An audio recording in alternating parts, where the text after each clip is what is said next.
existing free roads entering the central business district, and they will use the money they get to fund transit, which would be the alternative mode that it would be made available to those who don't want to pay the tolls. Now, Southern California may not be the prime place you want to implement cordon pricing, because your congestion is throughout the freeway system. If you're a low-income driver, you're paying a large amount of your income for these new tolls, and that's inequitable.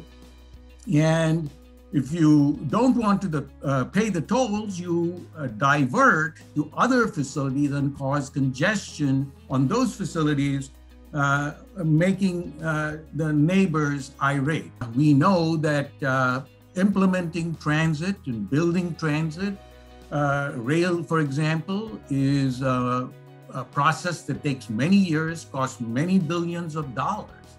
So how can we implement congestion pricing today? Is there a way to get these alternatives placed overnight and not without spending the billions of dollars you need for transit? And I would say there actually is a way to create a new mode, a new alternative called incentivized on-demand ride-sharing using mobile apps. Just like Uber and Lyft, you use your mobile phone to get a ride with a driver who is incentivized to pick you up with a subsidy, an incentive, a cash incentive to do so. I'm actually very encouraged by seeing that many people do believe that the technology is already out there to enable congestion charging. Unfortunately, that is not a lot of what we see in practice because there are many hurdles still available in front of us to overcome in order to make these types of solutions ubiquitous. As we look into this road usage charging and tolling aspects, we see obviously a lot of flavors out there. There is obviously conventional tolling, a lot of it being implemented with the regular cordon-based solution, which would utilize toll plazas. We also have congestion pricing, such as in London, Stockholm, Manchester tried to implement it also, which did not quite work out well. Vehicle miles traveled as a solution, high occupancy tolling. So there are multiple flavors out there as to how we try to control traffic and try to really improve some of those solutions for transportation and for moving people around, as well as goods. First of all, there is one technology hurdle that is about advanced mileage reporting, right? Because one of the things that we have in the United States in particular is that what roads, who they belong to, is it municipal road, is it federal road, is it private road, is it state road? So these are some of the things that are really critical to implement and to precisely charge and precisely manage the infrastructure, the road infrastructure, from the perspective of the vehicle and understanding where people actually drive. The second issue, which is probably even more important, is double taxation, which was one of the aspects that was in the first poll of the day today, that we're going to end up paying double for the infrastructure out there. And one of the bigger aspects here is, as road usage charging, as well as congestion charging, again being one of the aspects or one of the flavors of RUC or RUC, it has been driven a lot by the electric vehicle deployment and kind of growth of that market, but they don't pay fuel tax. What about the internal combustion engine vehicles that are still in abundance on our roads?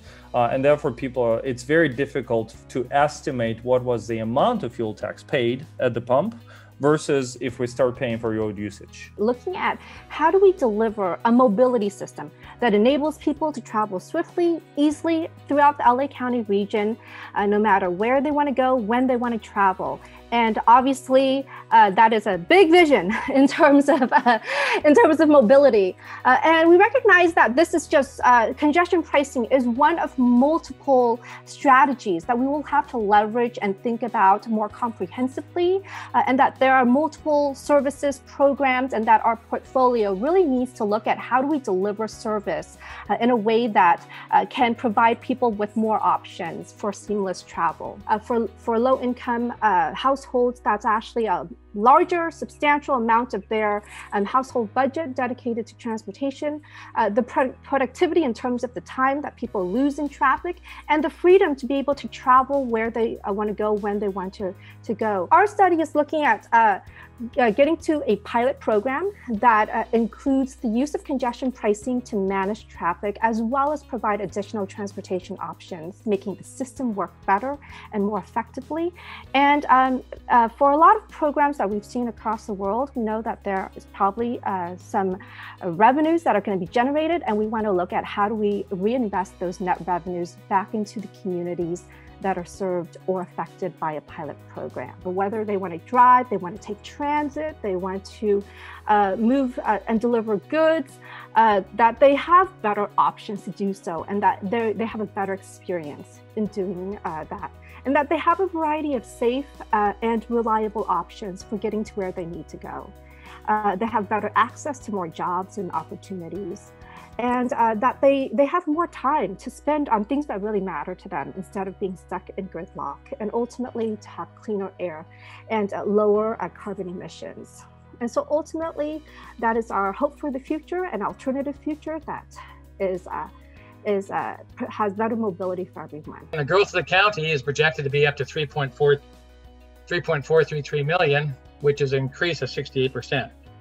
Again, that's one of the things we've got to deal with is how do you accommodate all these additional people on our transportation system?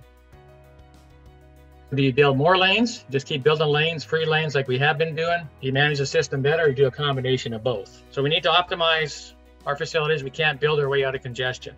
There's two ways for managed lanes. One we've all seen is the HOV lanes. It's just managed by occupancy restrictions. It's got to be 2+ or 3+ to use the lanes, and the other one it goes as express lanes, where you have occupancy restrictions and pricing. So these are some of the benefits of express lanes: manage traffic, generates revenue, but it also promotes carpooling. Carpooling is part of express lanes. Like on the 10 corridor, if you're 3+, you get a discounted rate on there, or to actually travel for free. It improves air quality because you don't have congestion with people sitting there idling. It provides reliable trip times, so if people have to get where within a certain time, they have an option to get in there and make that trip on time, because the tolls are changed to make sure that the traffic is moving. And there's a synergy with transit. While we were doing this, we were talking to Omnitrans, and they were very interested in using the express lanes because they could run their express bus down there and make sure that they're going to get there on the right time to stay on schedule. Some of the concerns of express lanes is they're Lexus lanes.